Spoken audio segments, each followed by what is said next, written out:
Good evening and welcome. I'm delighted that you're joining us this evening on Zoom, on Facebook and YouTube. I'm sure that many of us remember with pride Operation Moses, Mivtza Moshe in 1984, when 8,000 Ethiopian Jews were airlifted into Israel. The Red Sea diving resort film gave us a dramatical behind-the-scenes impression. I was in Ashkelon, in Israel, just as the very first community families were coming in ahead of the major airlift. In 1991, we had Operation Solomon, Mivtza Shlomo, 14,325 Ethiopian Jews in 36 hours. Once again, we were touched to feel Israel's leadership, returning diaspora communities. These were communities removed by distance and, for the Ethiopians, more than most others, separated by the broadest gulfs of culture and tradition and time. Hang on, somebody's turned my video off. I'm back, you can see me. Operation Solomon set a famous world record with 1,088 passengers on a single plane. 2 babies were born on that journey. The missions were significant and spectacular, but incomplete. We've seen coverage of the problems faced by the Ethiopian community within Israel, but until recently, very few of us has had the opportunity to understand the problems of the communities left behind. Just before the new year, I received an email from Liran Morav. He introduced himself. I am a French-Israeli doctoral researcher at the University of Cambridge's Department of Sociology. My own research focuses on Jewish Sephardi migrant integration in the UK and France in the post-war period. My broader academic areas of interests are the sociology of integration and the sociology of Jewish solidarity. And Liran wanted to draw my attention to the imperiled Jewish community in Ethiopia, the Jewish community of East Kachene and the Semien Showa. This is a community of Jewish origins which has survived in secret and isolation in mostly East Ethiopia for the last 500 years. The existence of this hidden community had been noted some years ago, but it's only very recently that its leaders have agreed to open up their hidden gedams, the unique isolated monasteries, where members of the community have access to a synagogue and a mikveh, to a selection of Jewish visitors from Ethiopia. And Liran wanted me to meet Dr. Malka Shabtay. The aim of my and Dr. Shabtay's project, he said, is to help connect this community with the rest of the Jewish world. And so, thanks to Zoom, I met Dr. Malka Shabtay. Malka is an applied anthropologist. Hang on one second. Let me share a picture here. Share a picture here. Lost the share screen. Share screen.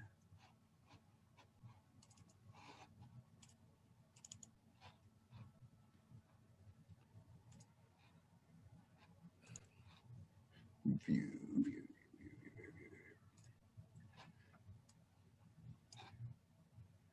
There we are.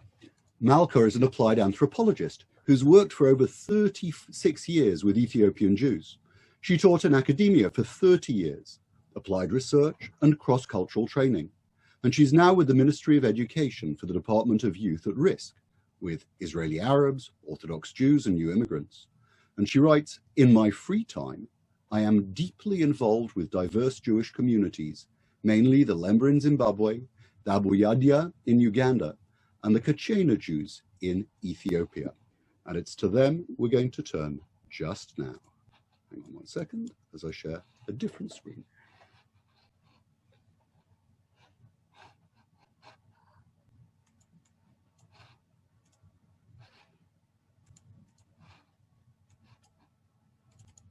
Now, what I'm going to play you in just a second is extracts from a film that Malka has made that are part of a project that she is trying to turn into a longer film and a professional film.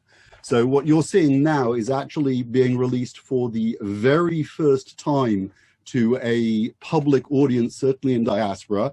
I've had to cut and edit it a little bit, and you're going to have extracts through it. If you're watching it now, the beauty is you're going to be able to see the film. When it comes to the YouTube video that'll go on later, it's possible that I'm going to have to cut all of this scenery out because we're not ready for pre-release. So you are very special at the moment. But so what you're getting now is just seconds of some very, very special footage that has not yet been publicly released. And I'm going to share that with you now.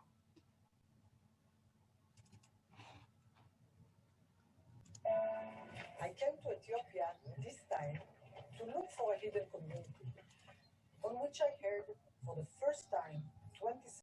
Malka, lovely to see the beginning of your film. You've had an amazing last couple of weeks running around. You had Tu B'Shvat with some of the new immigrants from the Indian community, and you've been on television dealing with the Ethiopian community, and you have got a cold this evening, but we are thrilled that you have been able to join us. And please share with us a little bit about your background and how it is that you got involved in this wonderful and diverse area. Good evening, everyone. I am involved with Ethiopian Jews in Israel for almost 40 years. Actually, I'm the first researcher in Israel on Ethiopian Jews since I was an MA student. I worked in the Israeli embassy in Ethiopia 30 years ago, and then returned to Ethiopia in 1994 with a group of Ethiopian students to visit their home villages. But 27 years ago, I met a British Ethiopian researcher, Professor Richard Pankhurst, who told us in a conference about another Jewish community in Ethiopia that is still hiding very far away. And this is the Beta Israel of Kachene and Semien Showa. No one of us believed him. We dismissed his information by saying, you just invented another Jewish community. It is amazing. Although I was in Ethiopia several times, I never met or recognized or made any contact with this community. As big things usually happened, this one happened also. 3 years ago, I was on my way to visit the Lemba Jews in Zimbabwe to celebrate Pesach with them. And then I had a call from an Ethiopian friend, Israeli Ethiopian friend, who lived in Ethiopia at this time. And he said, at my workplace, I met a person who said, I am a Jew. He is Ethiopian by himself, but he said, I didn't know what he's talking about. So we got on the phone. This was Mr. Balaynet Zebku, the director of the Brit Olam Jewish community, and he presented himself. And while he was talking, I asked him to wait for a second, and I went to my library and I got the chapter written by Professor Pankhurst. And this was exactly the same story. It's a hidden community. They developed a very special survival system of hidden synagogues. They were 44 when they were established first, but today only 15 left. No foreigner visited besides the Professor Pankhurst and very few other people in very few of them. I came to Ethiopia on my way back to Zimbabwe, and so for the last 3 years, I'm visiting the community every 6 months. I'm working on this documentary film project with them. I did big research, and the bottom line is that I'm also working with the World Jewish Congress, Jewish Agency, ministers in Israel, because I want to get this community to be recognized and their story to be shared throughout the world, not only to the Jewish family, but to the rest of the world, showing a very unique case of people that are holding to ancient identity, practicing a tradition from the first temple, and surviving against all odds, and especially a special Ethiopian form of anti-Semitism, which we will discuss later. Thanks so much. Let me just put up a map of Ethiopia here on the screen very briefly, and you can tell people where we are talking about. So hang hang on. Yep.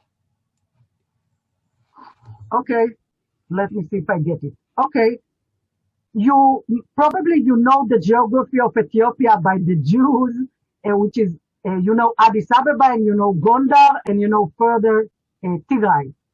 Our community is living in several places. It was strategically done that the community will spread out in different places. To make it very simple, the community is mainly located in several cities. North from Addis Ababa, there is a city called Debre Birhan, and then to the left, to the west, we are going to other cities called Inwari, Fiche. There is another one called Alem Katama and Mahal Meda. So the community is actually in a special neighborhood in the big city of Addis Ababa, then in specific isolated neighborhoods in the cities I mentioned, and besides of this, through all the Semien Showa region, we have 15 secret synagogues. Now, just to give you an idea, when I say secret synagogues, or as Rabbi Jeremy said, Gedam, actually, we are talking about Bet Mikdash, the places where these forefathers, these are the elderly living. It's a worship place, secret worship place that called Bet Mikdash, where they practice the old traditions. But the place become home for the elderly people of the community and the orphans of the community.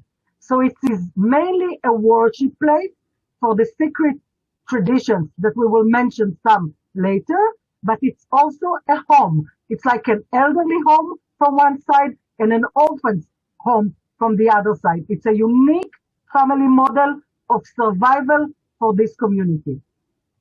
That's great. I'm going to share just a little snippet from the film of the Gedam for us now.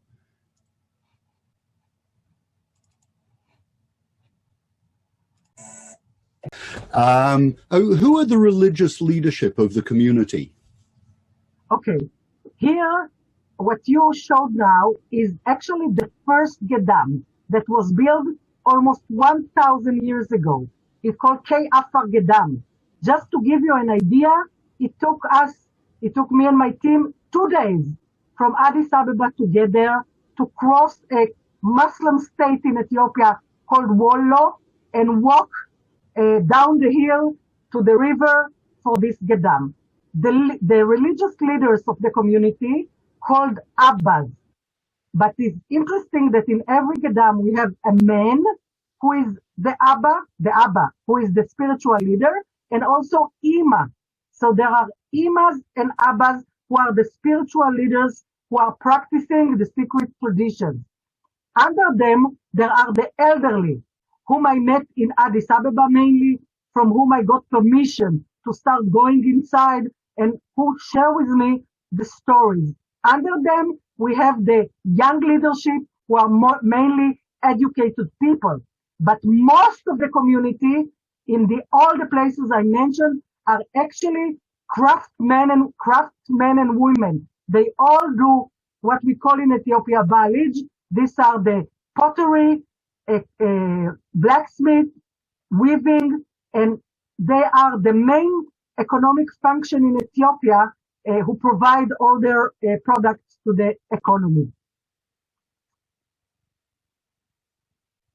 Jeremy, you are on mute. Yeah, sorry. These Jews are different from the Jews who were in Operation Moses, Operation Solomon. Where does that tradition come from? No, actually, this is the same community. Let me just mention now, in my last visit, I brought with me, after 3 years, I'm a researcher, I'm an anthropologist, I do my work, I have many partners, but in my last visit, I brought with me the head of the Ethiopian Religious Council in Israel. He is called Kesaviu, and this is the Kesoch. They are the spiritual leaders of the community. And I knew I needed an authority on the religious matters. And when he came with me, and we went all the way to one of the secret synagogues, and he was near the Bet Midah, and he was in the Bet Mikdash, and he was discussing with the Abba Then he said the words that I was expecting. He said, Yene zemedoch, meaning you are my family. I am your family.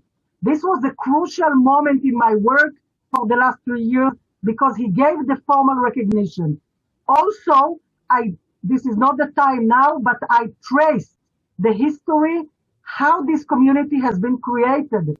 After the fall of Queen Judith, they had spread out all over the place. And there was a man, one of the prophets and leaders of the community. His name was Abba Dawit. He created the 44 secret synagogues along the Jama River. And he told them like that. He told them, until the days will come for redemption, that we shall return to the place where we came from, you have to keep your identity in secret. They didn't even share it with the young generation, the whole things.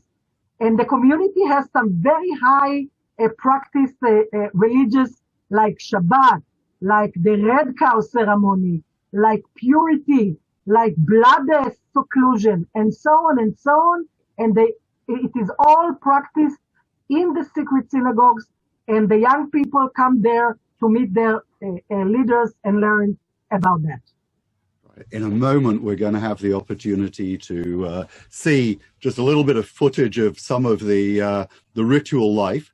But before we head into that, accompanying you on one of your trips was Liran.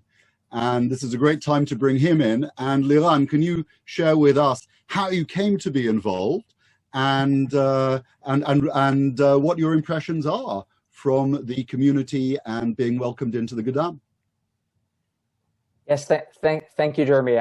Absolutely. Well, I arrived in Ethiopia because my father works there for the Israeli government, and I stayed at his home. He told me about a fantastic woman with whom he is working, who has recently told him about a hidden Jewish community. At the time, I was in the beginning of my PhD, and he thought I would be interested in encounters with previously unmet Jewish minorities in Ethiopia. So I thought it was something that would take half an hour. We would take a jeep somewhere to the other side of the city, but it turned out that the community he was speaking of lived a 4-hour drive from Addis Ababa. We had to take jeeps, go off-road, until we reached a small, I guess you can call it, it's like a hamlet or a village in the middle of a lush green area in the mountains near a city called Debre Birhan. And what I saw there was quite astounding, because what looks like a nondescript village in Ethiopia, in fact, turned out to be a settlement for older people who live alongside children, as you showed in your video. Some of the buildings within these settlements, which are called gedams, feature function very similarly to a synagogue, and some of the dwellers within the gedams pointed to a house and explained that this is where women who are menstruating go and purify themselves.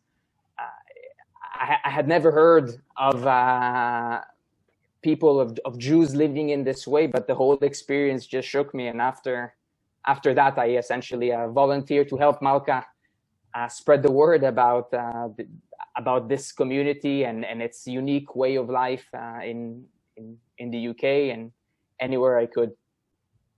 Thank you very much. You mentioned a couple of the ritual things there. Let's see what it is you're talking about. So, as you see, this thing, which is a mark of the Jewish cup. As you see, this. So we get to see some of the ritual and the life there. Malka, you talked about the artisan work that they do. And here he talked about the cup being sold only to the Jewish community and the distinctive mark that's in it.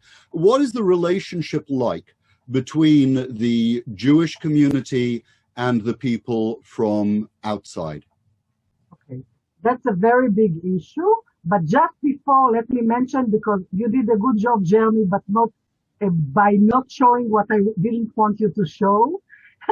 But if you saw the cow there, it is... We'll get to it. We'll talk about the cow later. We'll talk about the cow later. Okay, so I'll talk about the relationship. Look, the Jews in Ethiopia suffer from a specific mode of anti-Semitism. It's a big thing, but let me say it simply. The Jews who are craftsmen and women are considered to have the evil eye. They are considered to be like magicians who can curse a child, suck his blood, and therefore the Gentiles come to the villages, burn the crops, the animals, the houses, kill people. Well, the most extreme testimony I heard in my testimony collection, an older person say they are so much afraid of us, they so much hate us, that they kill the bride and groom in their wedding day so they will not multiply. So we have evidences again and again and again. This is the life they live. This is why they hide. Now, the police and the local government see it as local traditions. They say we have nothing to do with it. I have witnesses and I have reports from court. In case of a Jewish person complain and come to court, then the judge asks him, would you like them to stop killing your children or beating your animals? And he said, of course. And the judge answered, so stop eating them. It is believed that the Jews turn to be hyenas in the middle of the night and then suck the blood of their children. And this why the Jews hide, suffer. We are trying to struggle it in these days in different ways, but this is the story.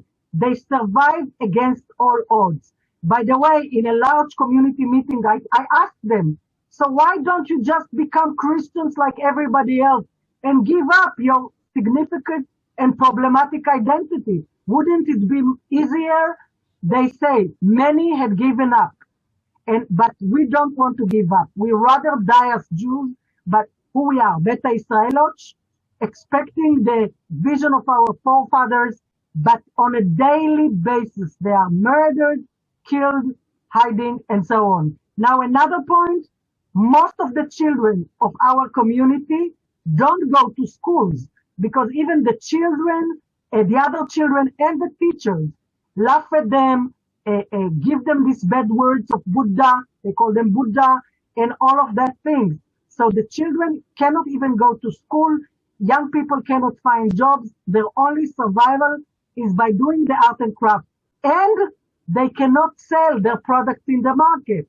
They go and have to sell it to somebody else that will take it to the market because the Gentiles don't buy from the Beta Israel as they see them as cursed and dangerous for them. Really, people believe that the Jews turn into hyenas and suck the blood? Let me tell you that there was even a television show that you can see by actors how a person slowly turned to be a hyena. And I will tell you just two things to believe that.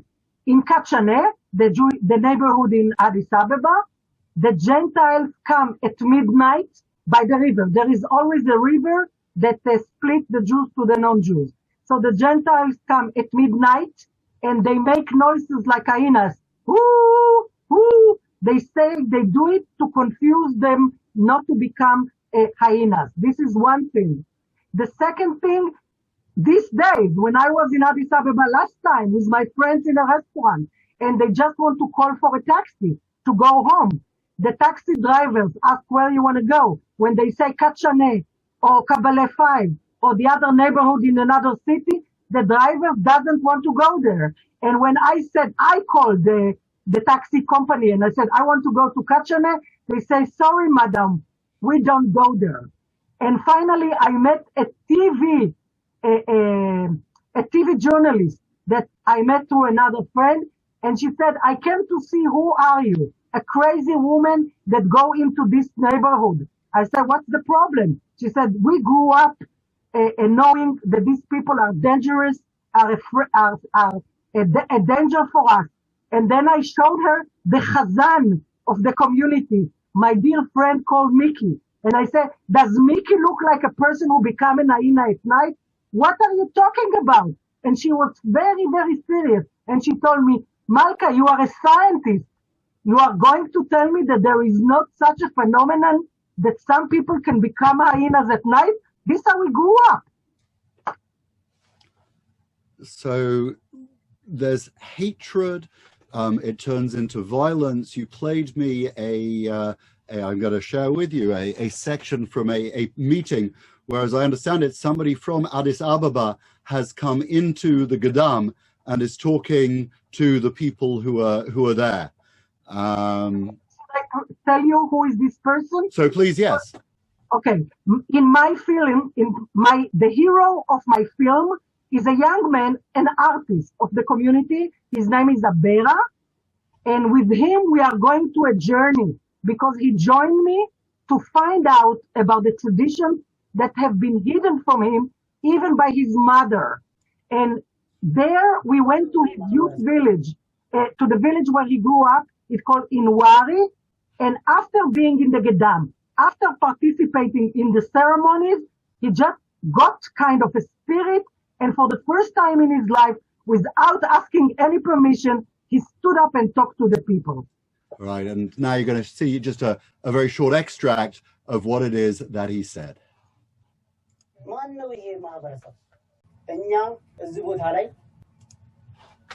I love what he says there. We will return to the land of Israel, the land of our forefathers. This is my dream. So tell us now about the relationship between the Jews who have come from Ethiopia into Israel and the state, and how they are being recognized. And Liran was very modest before when he said that his dad worked for the Israeli government. His dad at the moment is, and he's just about to be reappointed, but at the moment he is His Excellency Israel's ambassador to Ethiopia. If you look him up online, you can see he's had a very distinguished career representing the country and forging new relationships at a very difficult time. But tell me, Malka, the Jews who've come from Ethiopia into Israel, how are they being received? You mixed up two things here. So let me say that, first of all, although Liran is in the room, I have to tell you that I work with Israeli ambassador throughout the world, and I've never met an ambassador and a person like Rafael Morav. First of all, he is an official representative of the state of Israel. But when I told him about the community, he came along when Liran was there on his vacation. And although he said, I'm not here formally as the Israeli ambassador, I am here with my Jewish soul. And ever since he supports the community, he has gone to another secret synagogue. He supported the community during Corona. He just inaugurated the new synagogue last Friday, which was also his farewell party. He wrote the most supportive letter because we are struggling for a Jewish cemetery, which the community doesn't have.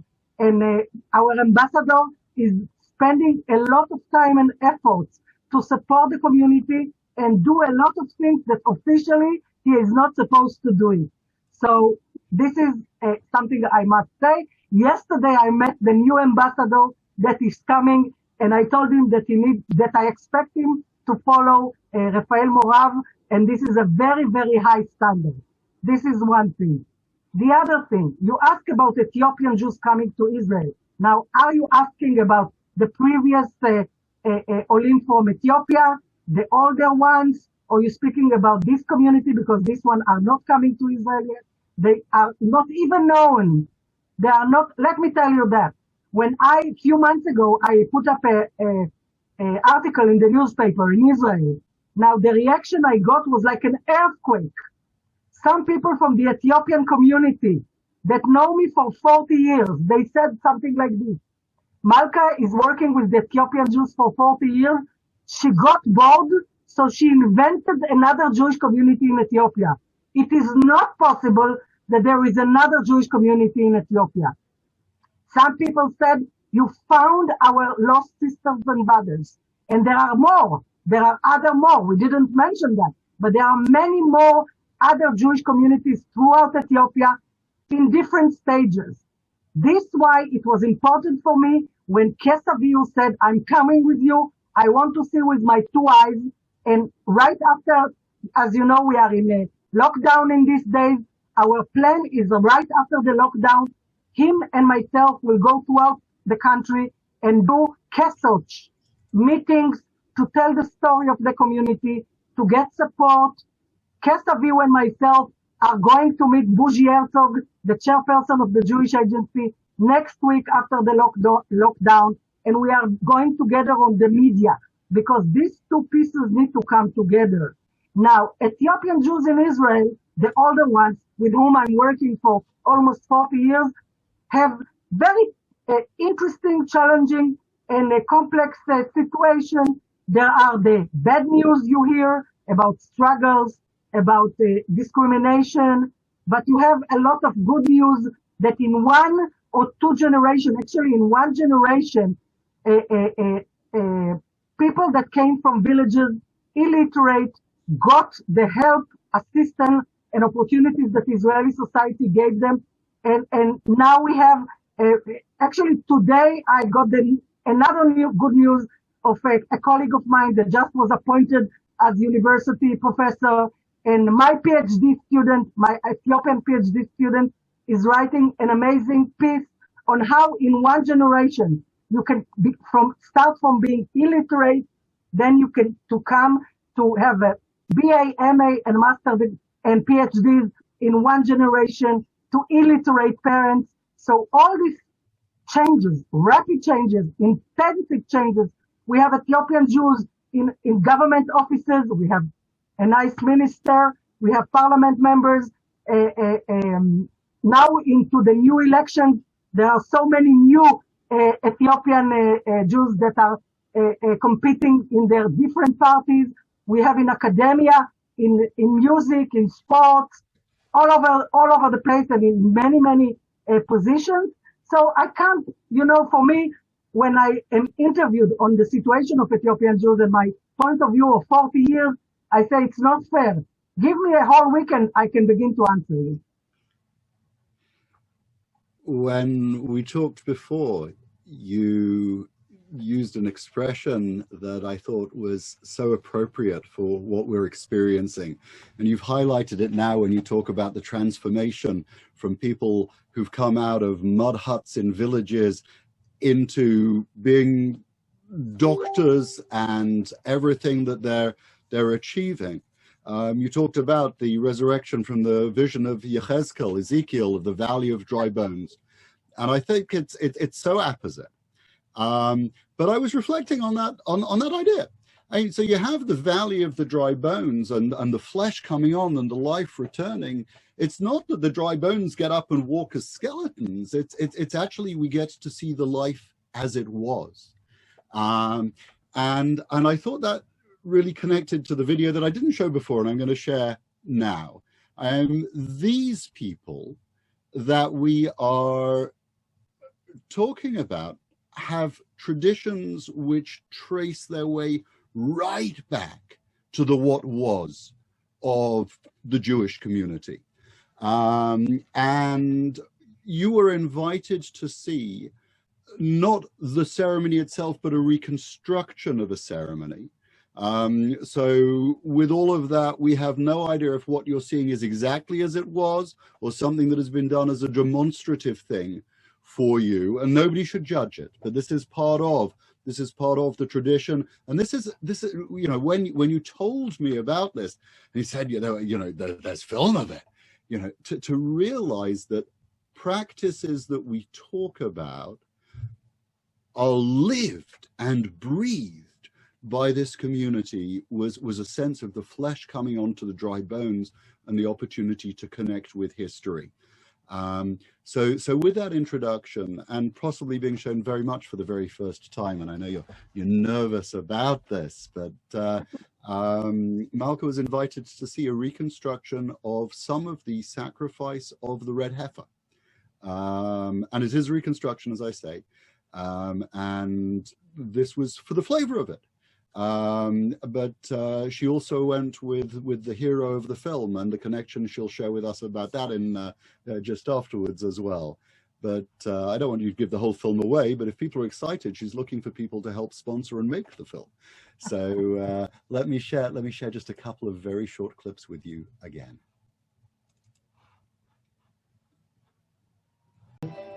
And everything. If our community are practicing all this, if they have the conditions, they have the right to practice the real Havre. So tell us what did it feel like and how you came to be a part of that. Okay. As I said, my film is a collaboration with the community.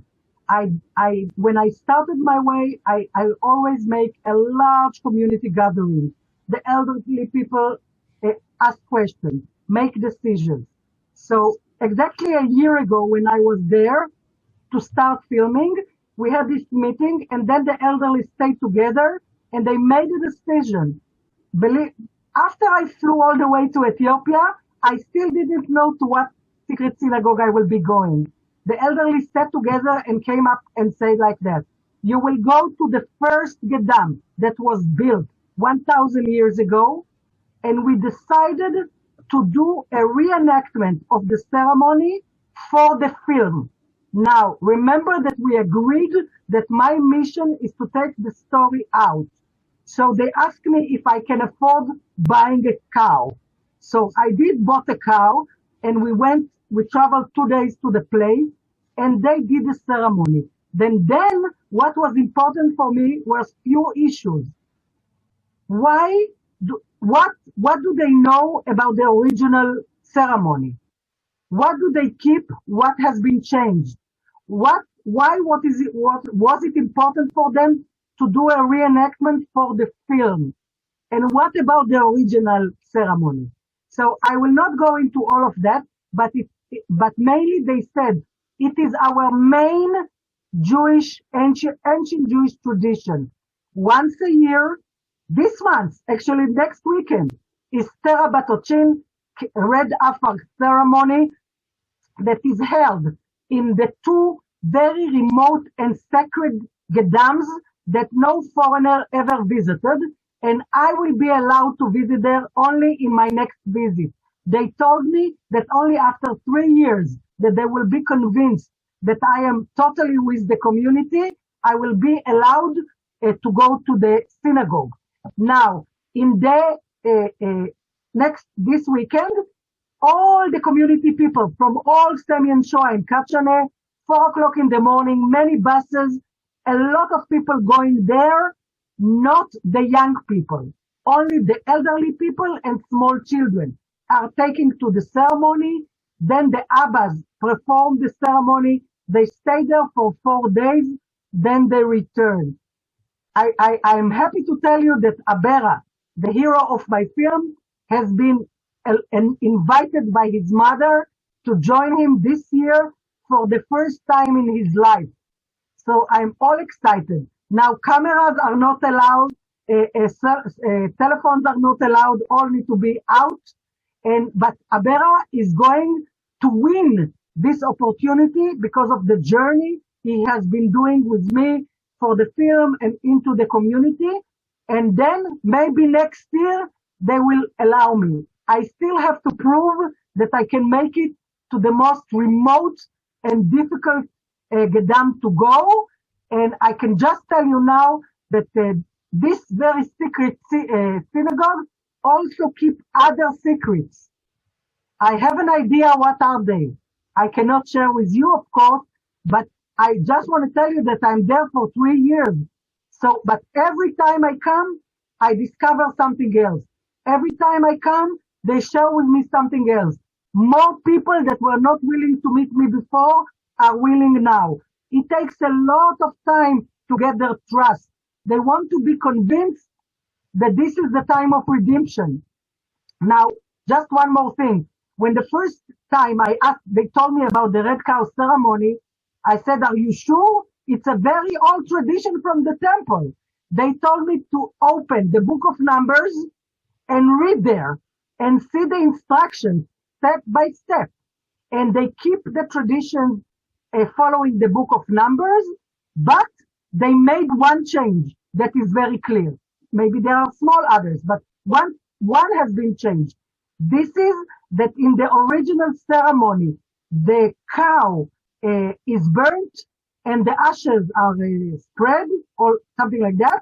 But they, because of poverty, they decided that after the ceremony, they are allowed to slaughter the cow and eat it. And when I bought a cow, they asked my permission to slaughter and make food, because these people eat once a day and maybe they eat meat 3 times a year.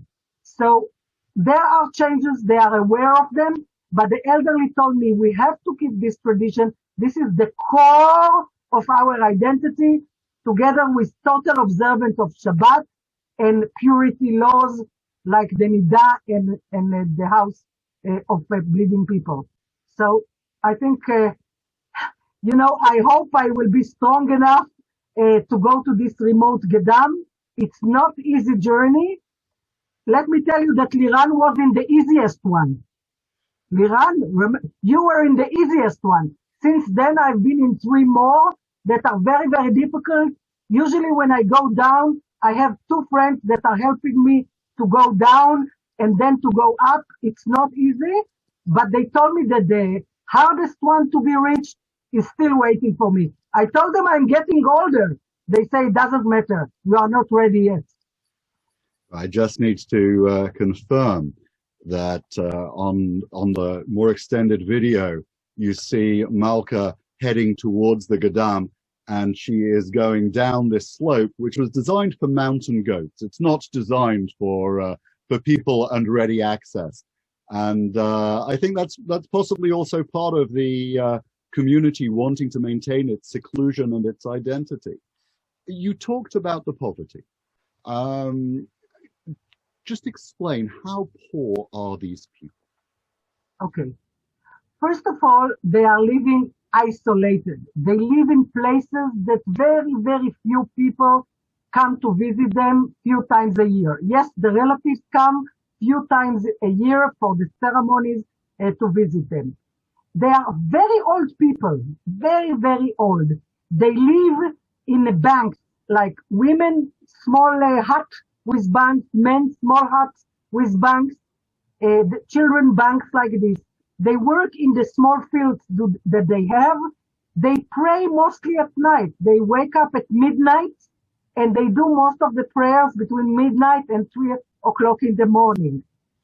They live from what they have. As I told you, they eat once a day at 6 o'clock in the evening. By the way, after 6 o'clock, no men allowed to go onto the women residence, and no women go to the men residence.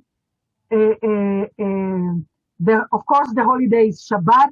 Now, it is very interesting to show you how much they observe Shabbat, in what way.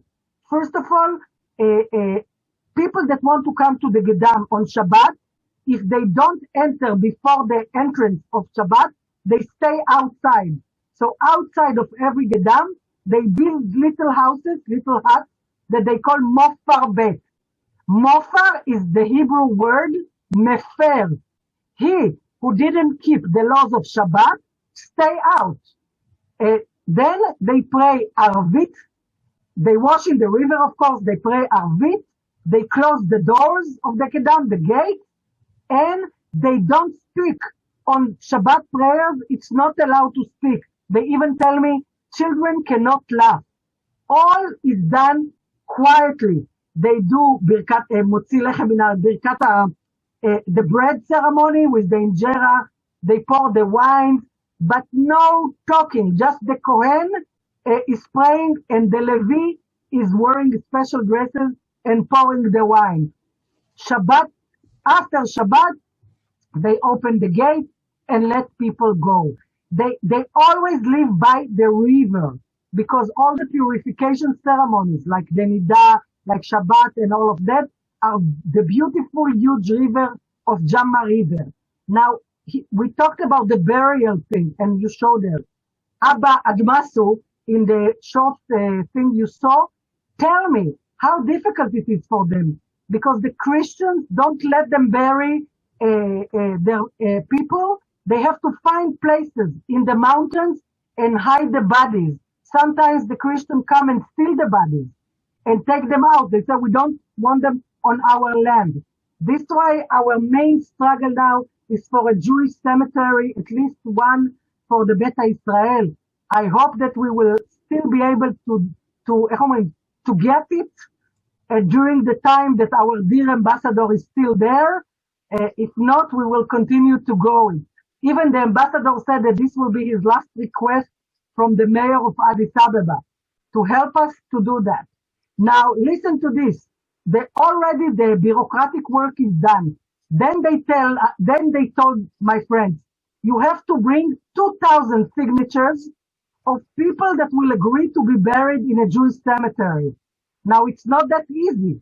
The people are afraid that if they will register for that, then the Christians will not let them find a place to be buried. Right now, that's all they have, to pay a lot and to be buried in Christian things. Just one more thing. We talked about the special instruments for wine and for that, and I cannot go and bring it, but they have special pottery that is used for the community. When I was in one of the workshops, I wanted to buy one as a souvenir for myself. It's a very unique couscousu, it's called. And then I said to the woman, I would like to buy it. She didn't realize that I understand Amharic.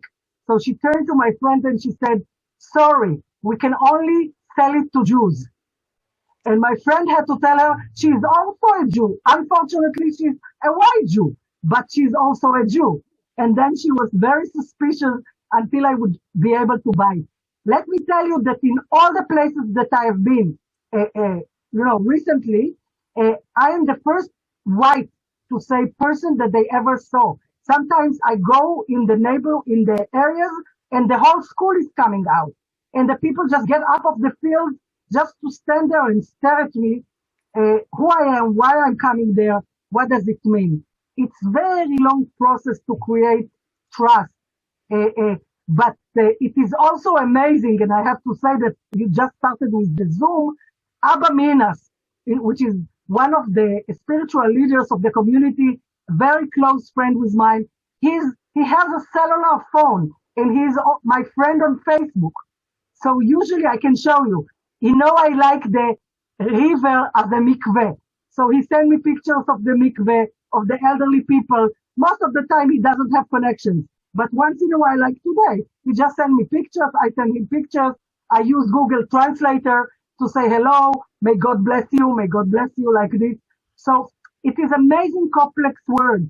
But I want you to know that for maybe 2 or 3 generations, the elderly people who were hiding didn't share the secrets with the young generation. They were very afraid that they will come out, they will be educated, and they will sell the stories, and they will be damage them. Their life will be at risk. Now they feel more confident. Not all of them, some of them. Slowly we go more further. Liran, just let me bring you in here, because we've talked about the supporting of the community, and one of your areas of expertise is the relationships between supportive communities within the diaspora. And speaking as one of our white Jews, what is, you describe a little bit what the work you do is, but how you can see that connecting to the work that Malka is doing. And while he's speaking, if anybody's got any questions, we've got a little bit of time. If anybody's got any questions, please do stick your hand up in the sticking your hand up thing in the participants section, and we'll have the opportunity to get to you. Liran. Yes, my own research really looks at Jewish immigrants who came to the UK and France in the post-war decades from Egypt, Tunisia, and Iraq. And I tried to understand what were the factors that allowed them to integrate in French and British society as well as they did.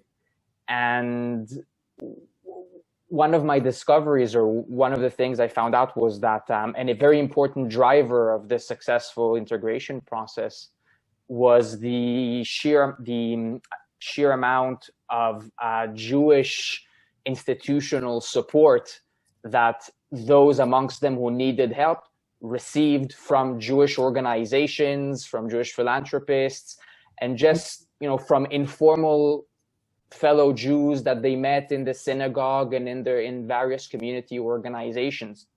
Now, this generally ties in, I should say, to one of the more lesser known but very historically important features of the Jewish world, the sociological feature of global Jewry, which is you look in the UK, you look in France, Jews are very good at establishing charities, creating support networks, institutional support structures. Amongst all of the religious groups in the UK, for example, Jews are have by far the largest numbers of charities per capita out of all the religious groups in the UK. Now, this to me is a testament to something very fundamental about the Jewish neshama, Jewish spirit, which is the duty that Jews feel towards each other, to help each other, to support each other.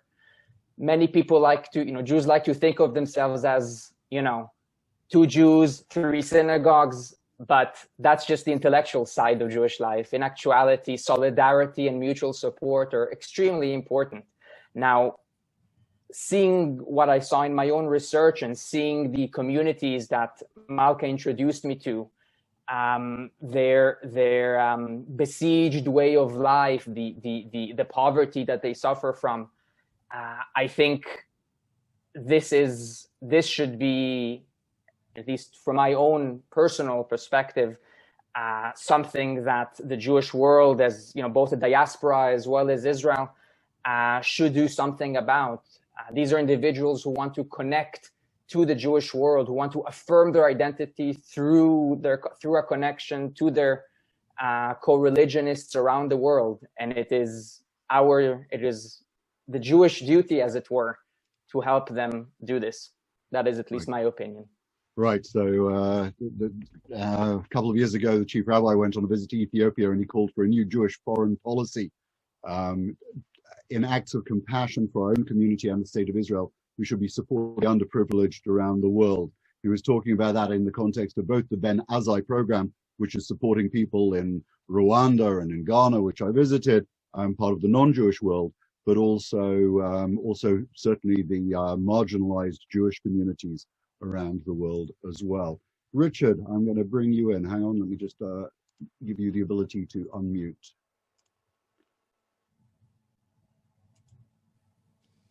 Hi, I think it's me. Oh, Shirley. All right. Right. So I suppose the question really would be to Malka. Absolutely amazing and fascinating listening to what you do, Malka. Kol hakavod. I wanted to ask you, in the initial introduction, we heard that the communities were made up of elderly people and orphans, each sort of interdependent. So are there still orphans there? And what happened to the parents? Were they killed? Were the parents killed, or did they have to give up their children because of poverty? Are there still orphans there? That's the first question. And second question regarding poverty, do they get help from or do you get help for them from World Jewish Relief? Okay.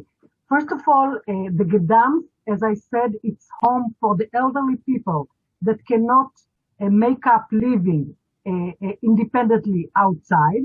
Like, so they come from all the cities after they cannot work and support themselves anymore. So they come there to end up their life and be buried in the ways of their forefathers. Now, this is something amazing about the orphans. They are all people, they are all children who lost their parents and do not have another elderly people that can support them. So the amazing thing is that this community does not have any children on the streets. Ethiopia is full of poor children in the streets, not from this community. From 2 months old, children are brought to the Gedam, like my friend Bezuine that just talked on the film, and they are raised there. And the children do the work in the fields and the hard work, and the elderly support them. And when I interviewed him and others, and I say how it is to grow up in a Gedam, what is it? And they say it is wonderful. The elderly love us, we love them. The only thing that we regret or missing is that we have no education, no access to education. We don't know to read and write. So when we are 18, we have to leave the Gedam and go outside to the community to make our living. So because they are illiterate, the only chances that they have is to work in a blacksmith.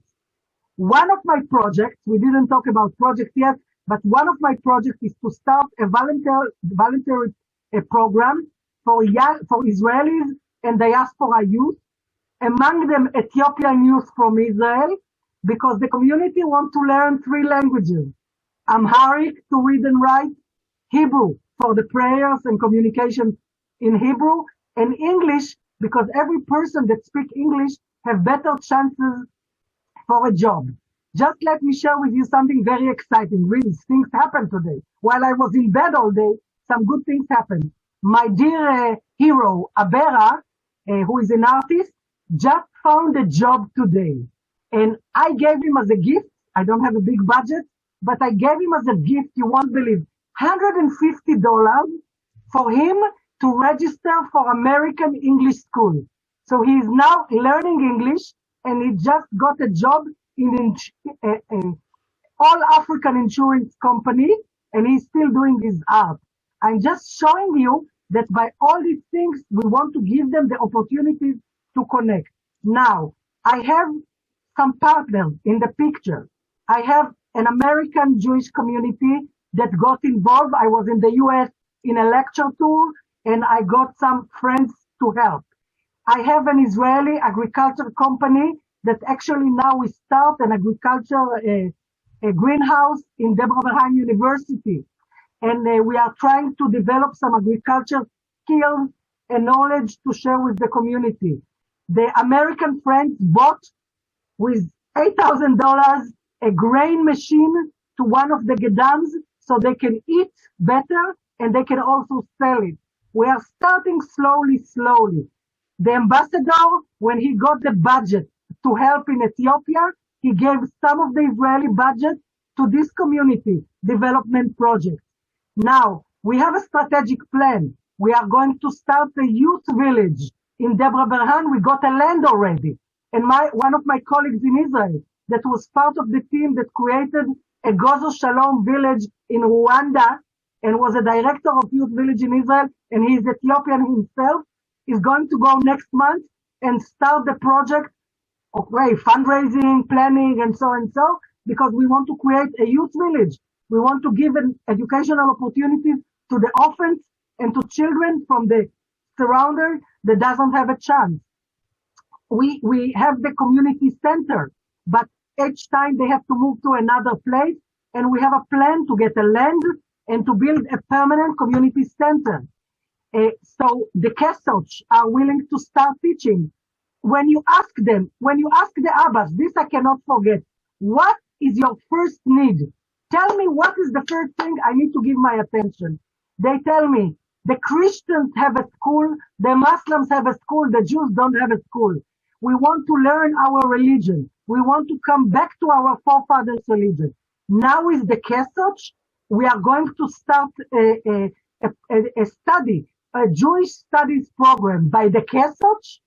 I work with them. We have a Wi-Fi infrastructure in the center. By the way, they pray in Kachene, they pray in Hebrew and in Amarinia, and they want to study, they want to learn. The religious, spiritual issue is first. It's first. Even I have to give you another thing. The Christian church always trying to convince them to give up. So a few months ago, a year ago, the Christian church came with 30,000 berets, a lot of money, and tried to convince the Abbas. Tell them, we give you the money, you give up this stupid religion. And Abba Minas told me, I will die before I will take the money from the church. And he didn't take the money from the church. So I'm telling you, we do other work with the Christian Patriarchia in Ethiopia, together with the ambassador. We are working, trying to create new relationships between Jews and Christians. But the immediate needs are spiritual needs, education, opportunities. This is how you break poverty, but giving education to the next generation. And the people in Kachene, when I showed them some footage in Israel, they told me they don't look like they are part of a poor community. They live in a city. They are educated. They work. This is a small portion. Most of the community live in very, very poor neighborhood. Just to say, last time I was in a city called Alem Katama. It took us 7 hours drive from Addis Ababa to the city. The community live in a very, very poor neighborhood. Nobody entered there. They don't go to school. They don't do anything. And they're trying to make living. So now I know most of the community. We have a plan. We have ideas. Yes, part of my work is to work with, as Liran said, I dedicate my time really with the World Jewish Congress, with the Jewish Agency, with the ministers, and so on and so on. And I got a partner in the World Jewish Congress that we are starting a process of developing the Jewish Federation of Ethiopia. Because as I said, this is one community. There are others. There are communities now in the war zone, in West Walaga, in Tigray. And so we are trying to create a Jewish Federation in Ethiopia. And let me tell you something very straightforward. I told my friends, I am not talking right now at this time about making aliyah. This is not the ultimate goal that we are heading to. We're talking about developing a strong Jewish community as another Jewish diaspora that we all over the world. But as Kesavir told me, probably there are more Jews in Ethiopia than in all other parts in the world. We just need to help them to come out because they go under extreme persecution, and it is not part of this meeting. But I know all the other communities, they start coming. They're asking my friends, teach us, give us a hand.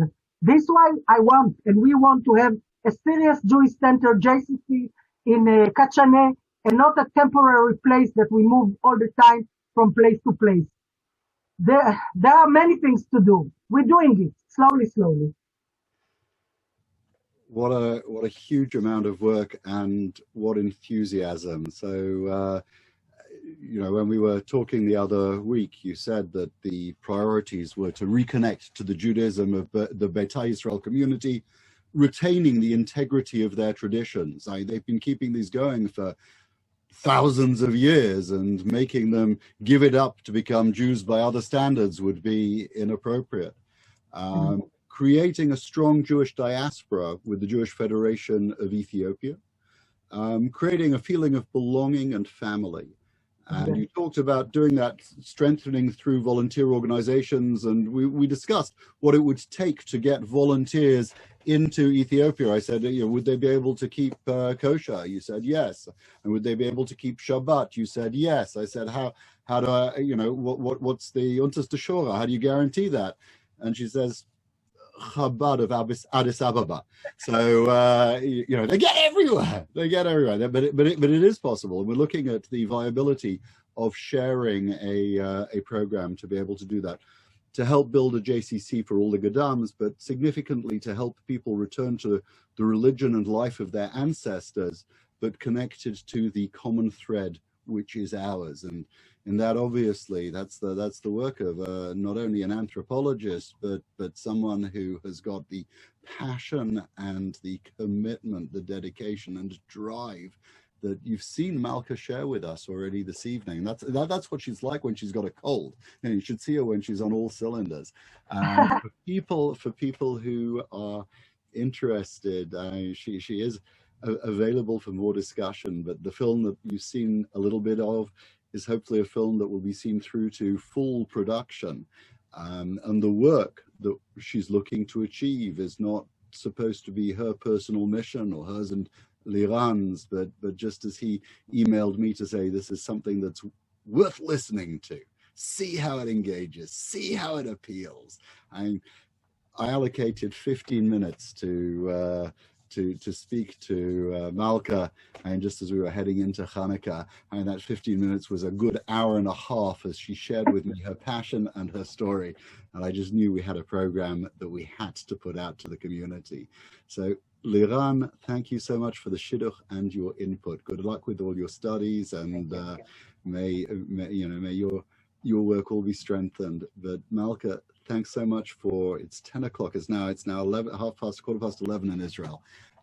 Thanks for your energy and for bringing us an absolutely fascinating evening this evening.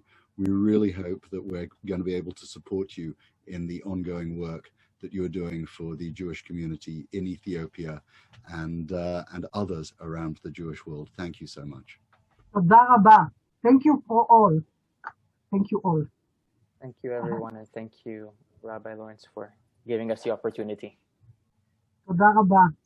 And keep your health and be happy. We still have a lot of work to do in this world.